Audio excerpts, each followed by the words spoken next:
Marcus Rivera had always believed that diplomatic missions were supposed to be boring. Endless meetings, formal protocols, and the kind of mind-numbing bureaucracy that could put a caffeinated insomniac to sleep. He hadn't expected to spend his Tuesday morning trying to explain why the human concept of sarcasm kept breaking the translation matrix every time someone made a joke. The linguistic processor is having what I can only describe as a mechanical nervous breakdown, he told the assembled delegation, gesturing at the smoking remains of what had been, until 5 minutes ago, a perfectly functional quantum translation device. Apparently, irony doesn't translate well into Zephyrian mathematical poetry. Captain Morrison of the Diplomatic Corps rubbed her temples. How long to fix it? Depends. Do you want it fixed properly? Or do you want it fixed fast enough that we don't accidentally start an interstellar incident by calling the Zephyrian trade minister a decorative fungus, when we meant to say esteemed colleague? Both would be preferable. Marcus was about to explain why those two options were mutually exclusive, when the conference room doors opened with the kind of whisper-quiet precision that spoke of technology far more advanced than anything humanity had managed to develop. The Zephyrian delegation entered with fluid grace, their flowing robes seeming to move in a breeze that existed only in the spaces between dimensions. And then she walked in, and Marcus forgot how to breathe. Princess Kestra Velthara moved like liquid starlight, her silver hair flowing behind her in defiance of the ship's artificial gravity. Her ears rose to elegant points that curved slightly backward, marking her as high nobility among her people, and her eyes were the deep violet of nebulae seen from the observation decks of generation ships. She carried herself with the unconscious confidence of someone born to command star systems, but there was something in her expression, a flicker of curiosity, maybe even amusement, that suggested the formal diplomatic mask wasn't the whole story. "Honored colleagues," she said, and her voice carried harmonics that made the translation matrix whimper audibly.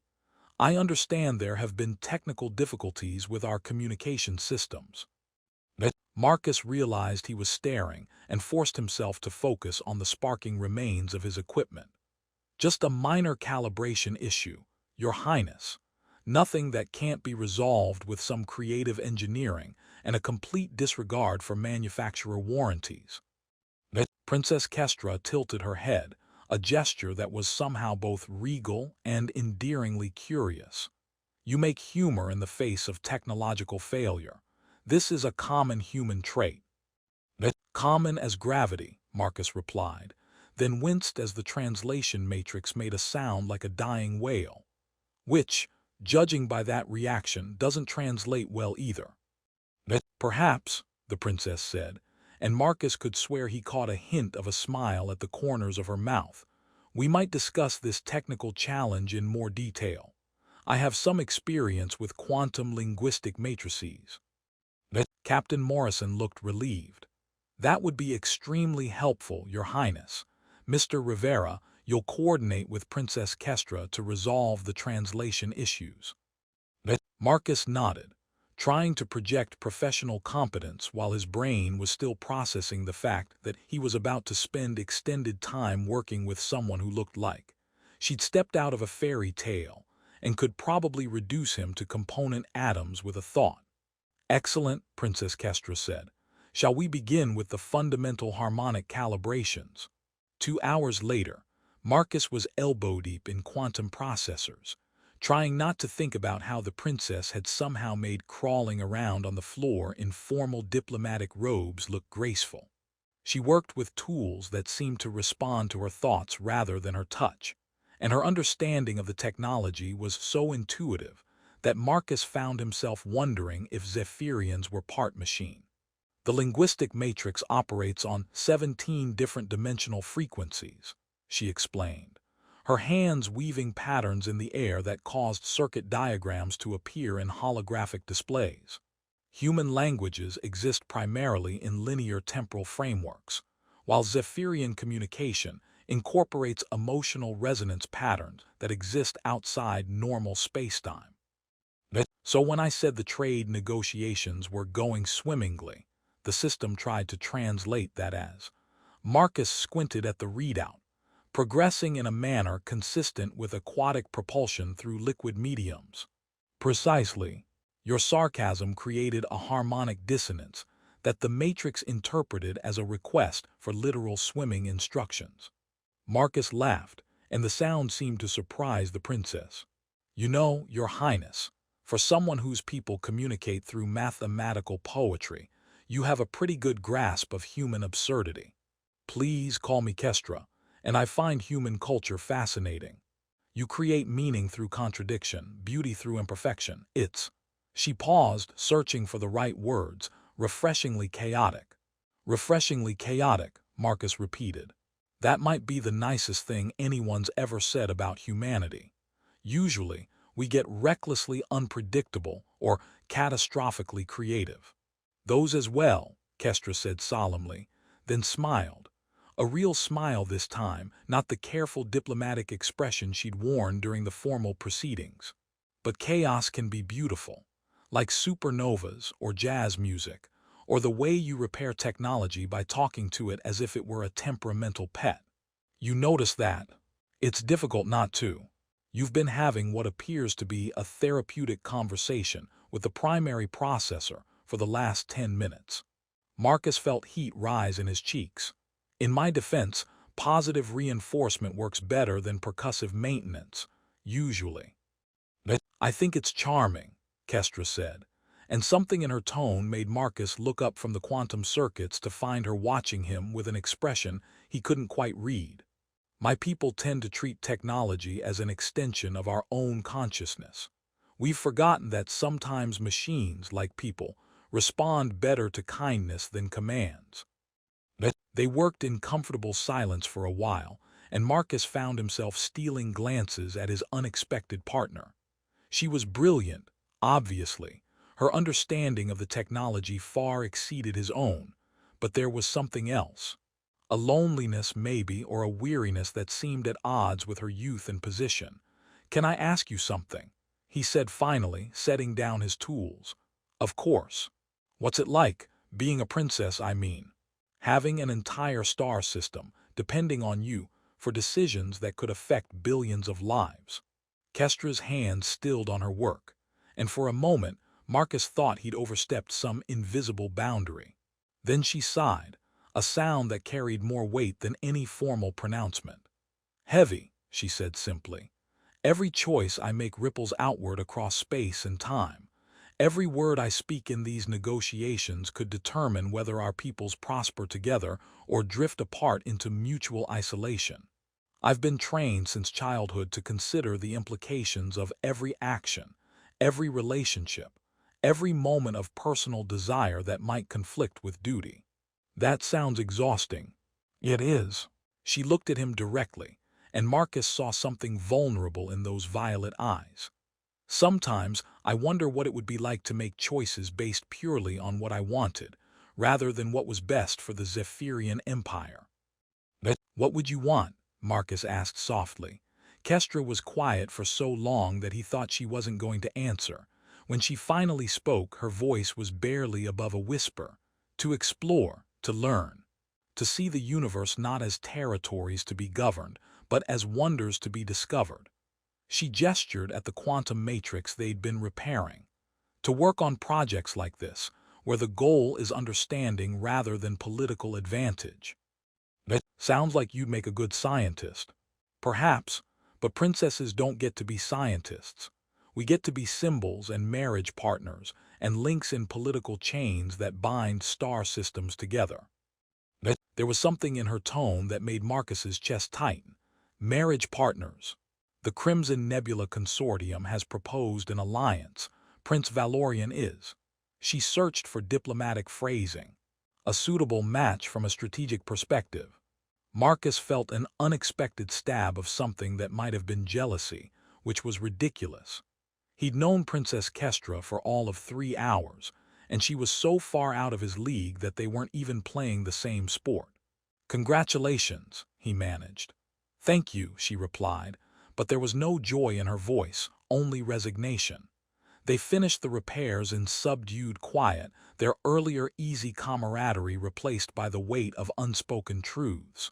When the translation matrix finally hummed back to life, producing clean, accurate translations with only the faintest trace of existential dread, Marcus should have felt triumphant. Instead, he felt hollow. "I should return to the formal proceedings," Kestra said, smoothing her robes and reassembling her diplomatic mask. "Of course, Your Highness." She paused at the door. "Marcus, thank you. Not just for the technical assistance, but for the conversation. It's been a long time since anyone asked me what I wanted rather than what I was willing to sacrifice." And then she was gone, leaving Marcus alone with humming machinery and the uncomfortable realization that he was developing feelings for someone whose life was scripted by forces far beyond his understanding or influence. 3 days into the negotiations, Marcus had learned several important things about interstellar diplomacy. First, that cultural exchange sessions were apparently code for "let's see how many ways we can accidentally insult each other while trying to be polite." Second, that Zephyrian cuisine was delicious, but required a stomach lined with titanium to properly digest.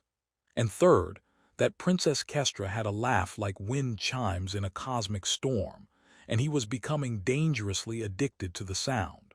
"I still can't believe you told Ambassador Thex that human courtship rituals involve ritual combat," she said, settling into the observation deck's cushioned alcove with a grace that made Marcus's heart skip several beats.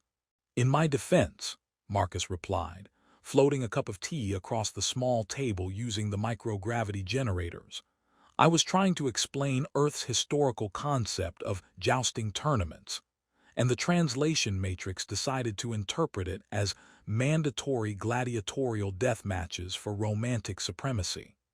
The look on his face was priceless. I don't think anyone has ever seen a Zephyrian diplomat turn that particular shade of green. Hey, at least it broke the tension. Before that, everyone was so formal, I was starting to think we were attending our own funeral. Kestra took a sip of her tea, a blend of earth chamomile and some Zephyrian flower that tasted like starlight and possibility, and gazed out at the swirling nebula visible through the viewport. "You know, Marcus, you have an unusual perspective on diplomatic protocol. I prefer the term creatively interpretive," he said, settling into the chair across from her. "Besides, someone has to keep these negotiations from becoming a monument to bureaucratic suffering. Might as well be the guy who accidentally called the Crimson Nebula's trade attaché a decorative houseplant." "That was an accident." "Yes." Kestra laughed again, and Marcus felt that dangerous flutter in his chest. Over the past few days, their professional relationship had evolved into something that felt suspiciously like friendship, despite the vast gulf between their social positions. She'd taken to joining him for evening meals, ostensibly to discuss translation protocols, but increasingly to engage in conversations that ranged from quantum theory to her childhood on Zephyr Prime. "Tell me something," she said, leaning forward with the kind of focused attention that made Marcus feel like he was the only person in the universe. "What was it like growing up on one of the outer colonies? I've read reports, but they're all statistics and resource allocation charts." Marcus considered his answer carefully. He'd learned that Kestra had a gift for making people forget she was royalty, encouraging them to speak honestly about things they'd normally keep private around someone of her station. "Loud," he said finally. "The mining stations never sleep, so there's always machinery humming in the background. And cramped, space is expensive when you have to import everything from breathable air to coffee beans. But there's also a sense of community you don't get in the inner systems. When everyone depends on everyone else for survival, you learn to value people for what they contribute rather than what they were born into." "That sounds wonderful," Kestra said wistfully. "On Zephyr Prime, community is defined by bloodlines and political alliances. I've known most of my social circle since childhood, but I've never had a conversation with any of them like the ones we've been having." "What?" You mean discussions about the proper way to calibrate quantum resonance chambers while consuming lethal amounts of caffeine. I mean conversations where I'm allowed to be curious rather than diplomatic, where I can ask questions without worrying about the political implications of the answers. Marcus studied her face, noting the way her ears drooped slightly when she was sad, a detail he'd been unconsciously cataloging over the past few days. What would you ask if there were no political implications? Kestra was quiet for a moment, her fingers tracing patterns on the table's surface. I'd ask you about your dreams. Not your career goals or your service record, but the things you imagine when you're alone with the stars. That's easy, Marcus said. I want to build something that lasts, not just repair existing technology, but create something new that makes life better for people. Maybe design communication systems that could connect the outer colonies with the core worlds without the 3-week transmission delays. Or develop translation matrices that could handle not just language, but cultural context and emotional nuance. You want to bring people together. I suppose I do. What about you? If you could dream without worrying about duty and obligation. Kestra's eyes grew distant. I want to. Marcus had always prided himself on his ability to mind his own business. It was a survival skill he'd learned growing up on mining stations, where nosiness could get you spaced and discretion could get you promoted. But as he sat in his quarters at 300 ships time, staring at the intercepted communication that had accidentally routed through his terminal during a routine system diagnostic, he realized that some secrets were too dangerous to ignore. The message was from Prince Valorian to someone identified only as Trade Minister Kavash, and its contents made Marcus's blood run cold. The Zephyrian alliance will proceed as planned. The princess is adequately attractive and sufficiently compliant for our purposes. Once the marriage is consummated and the military pacts are signed, we can proceed with the Outer Rim expansion. Her sentimental attachment to cultural preservation will be easily managed through appropriate guidance. Marcus read the message 3 more times, his hands growing steadier with each pass as professional anger burned away personal outrage. He'd worked on enough diplomatic missions to recognize political cynicism when he saw it, but this went beyond cold calculation into something that felt genuinely evil. He was reaching for his communicator to alert Captain Morrison when a soft chime indicated someone requesting entry to his quarters. The door slid open to reveal Kestra, still wearing her formal court robes but with her hair disheveled and her composure cracked around the edges. I hope I'm not disturbing you, she said, then caught sight of the holographic display floating above his workstation. What is that? Marcus quickly closed the communication, but not before Kestra's sharp eyes had caught enough to furrow her brow. Nothing important, just routine system diagnostics. Marcus. She stepped into his quarters and the door slid shut behind her. I've been trained since childhood to read people's expressions. That wasn't routine anything. He studied her face, noting the tension around her eyes and the way her hands trembled slightly at her sides. Rough evening with Prince Charming. Prince Valorian is. She searched for diplomatic phrasing. Exactly what one would expect from someone raised to view marriage as a business transaction. That bad. Kestra moved to the small viewport and stared out at the stars. He spent the evening explaining his plans for optimizing Zephyrian culture to better align with Crimson Nebula values. Apparently, our emphasis on artistic expression and individual exploration is inefficient compared to their model of centralized resource management and population control. Marcus felt the message's implications crystallizing into something that made him want to hit things. Kestra, I need to show you something. But first, I need you to promise me you won't do anything rash. That's not particularly reassuring. Promise me. She turned from the viewport, and Marcus saw steel beneath the exhaustion. I promise to consider all available options before choosing a course of action. That's not the same thing. It's the best I can offer. Marcus sighed and reactivated the holographic display. Kestra read the intercepted communication in silence, her expression growing colder with each line. When she finished, she was quiet for a long moment. "Well," she said finally, "that explains his enthusiasm for the accelerated wedding timeline. Kestra, I'm sorry. I know this makes everything more complicated." "Complicated?" She laughed, but there was no humor in it. "Marcus, this changes nothing. I'm still a princess, he's still a prince, and both our peoples still need this alliance. The only difference is now I know exactly how little he thinks of me. You can't seriously be considering going through with this. What choice do I have?" She turned back to the viewport, her reflection ghost-like against the star field. "If I refuse, the Crimson Nebula Consortium will likely form military partnerships with the hegemony states instead. The balance of power in this entire sector depends on maintaining the current alliance structure." Marcus stood up and moved to stand beside her, close enough to smell the faint ozone scent that always surrounded her. "There has to be another way." "Such as?" "I don't know, alternative trade partnerships, renegotiate the terms, fake your own death and flee to the outer rim." "The last one has merit," Kestra said, and Marcus couldn't tell if she was joking. But running away wouldn't solve the underlying problem. Prince Valorian would simply find another Zephyrian noble to marry, someone with less political weight but equal legal authority to sign treaties.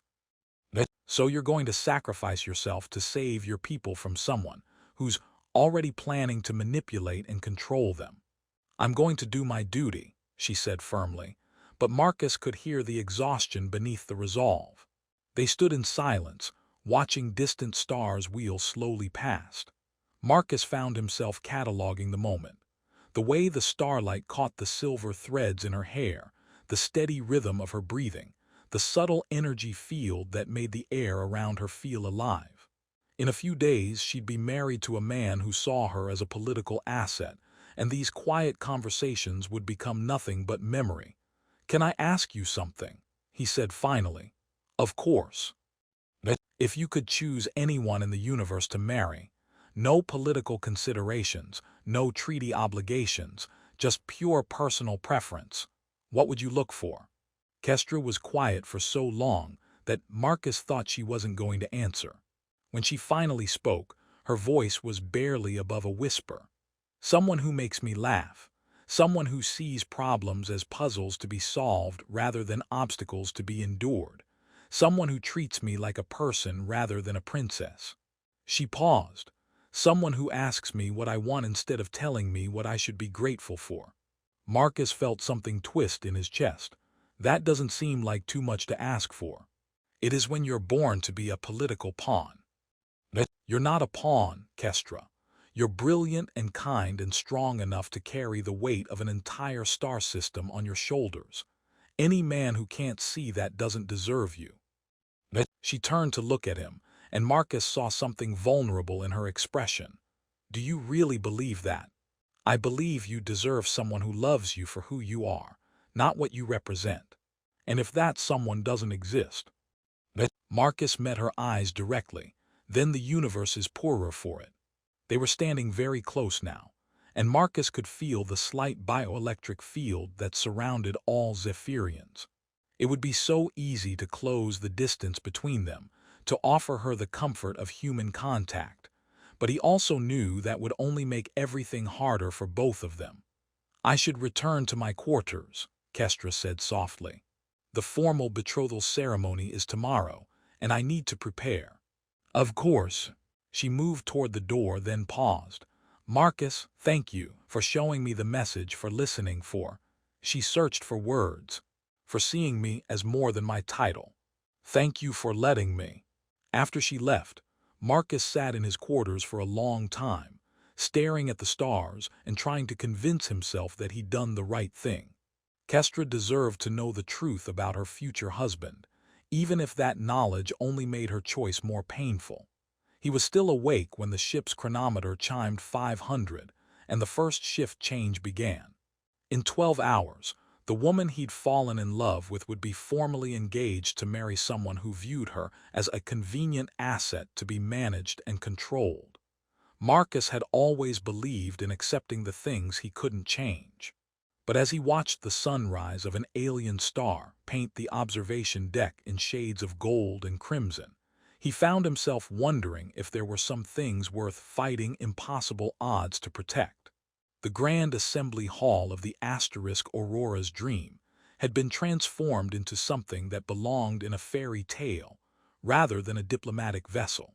Crystalline formations from Zephyr Prime created natural amphitheater seating that seemed to grow from the deck plates, while holographic displays showed the home systems of every species present, a reminder of the vast political implications of the ceremony about to unfold. Marcus stood with the human delegation, trying to look appropriately diplomatic while his heart hammered against his ribs. He'd spent the morning helping to calibrate the translation systems for the formal ceremony, ensuring that the ritual phrases would be rendered accurately in 17 different languages. It was the kind of technical work that usually helped him focus, but today every connection he made felt like another link in the chain that would bind Kestra to a future she didn't want. Nervous about something, Rivera? Captain Morrison asked quietly, noting his fidgeting with the quantum resonance calibrator. Just want everything to work properly, Marcus replied. These ceremonial translations are tricky. One wrong harmonic, and we could accidentally declare war instead of celebrating an engagement. Well, let's avoid that. We're already walking a tightrope with the territorial negotiations.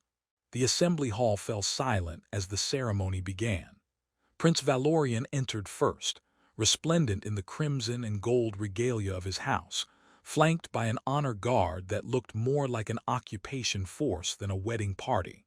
He carried himself with the casual arrogance of someone who'd never doubted his right to take whatever he wanted, and Marcus felt his hands clench involuntarily. Then the Zephyrian delegation processed into the hall, led by Ambassador Thex, and followed by the court musicians, whose crystalline instruments created harmonies that existed in dimensions Marcus couldn't even perceive. And finally, Princess Kestra appeared in the doorway. She was magnificent. Her ceremonial robes flowed around her like captured starlight, shifting between silver and deep blue with each step. Her hair had been arranged in the complex braids that denoted royal status, interwoven with gems that pulsed in rhythm with her heartbeat. She moved with the fluid grace that marked her as nobility, every gesture calculated to project dignity and composure. But Marcus could see the truth beneath the ceremony, the slight tension in her shoulders, the way her eyes remained fixed on the middle distance, avoiding contact with anyone in the assembly, the careful modulation of her breathing that suggested she was fighting to maintain control.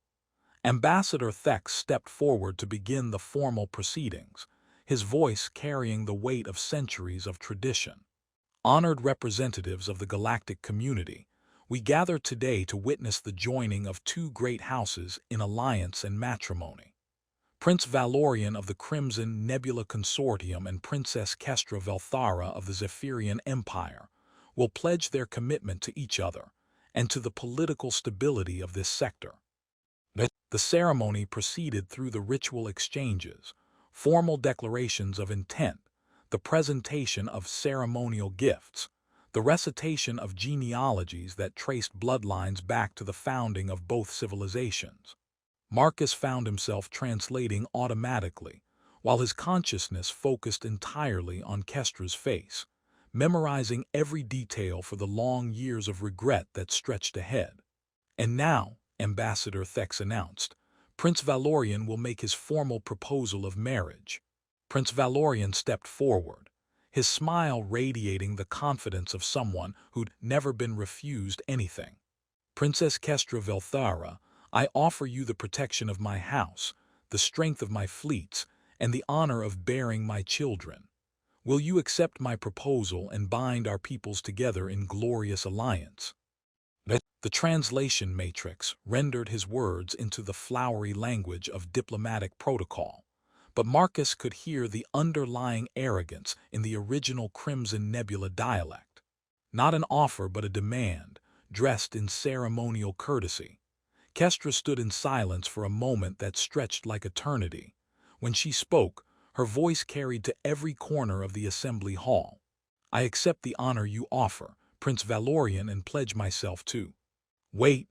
Marcus heard himself call out, his voice cutting through the ceremonial atmosphere like a discordant note in a symphony. Every head in the assembly hall turned toward him. Captain Morrison's face went through several shades of pale, while Ambassador Thex looked like he was considering the diplomatic ramifications of spontaneous combustion.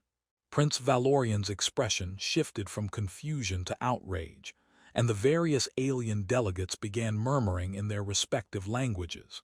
But Marcus only had eyes for Kestra. She'd stopped mid-sentence, her violet gaze finding his across the crowded hall, and in her expression he saw something that might have been hope. "I'm sorry to interrupt," Marcus said, walking toward the center of the hall with the kind of confidence that comes from having absolutely nothing left to lose. "But before the princess commits to this alliance, I think she should know that she has other options." "Mr. Rivera," Captain Morrison hissed, "what are you doing?" "Probably ending my career in diplomatic service," Marcus replied, then raised his voice to address the assembly.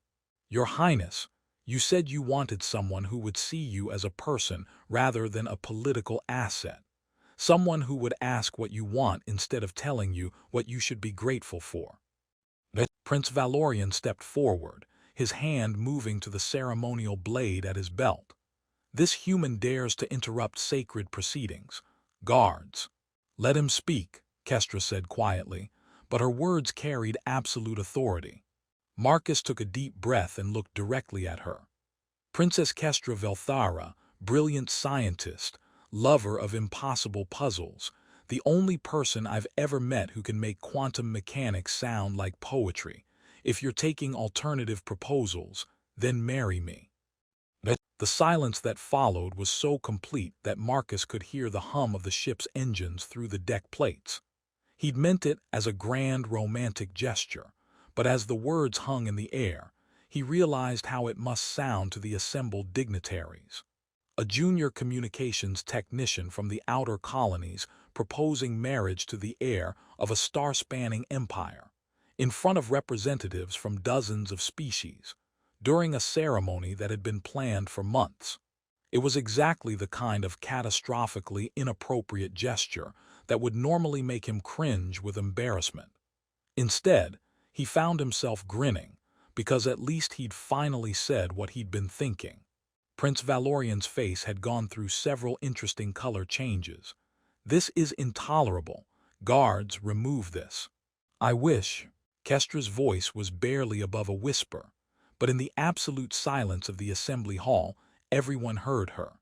The two words hit Marcus like a physical blow, carrying more meaning than any diplomatic treaty or ceremonial vow. "I wish," she repeated, louder this time, and Marcus saw tears gathering in her violet eyes. "I wish I could marry someone who makes me laugh during technical repairs. Someone who treats broken machines like beloved pets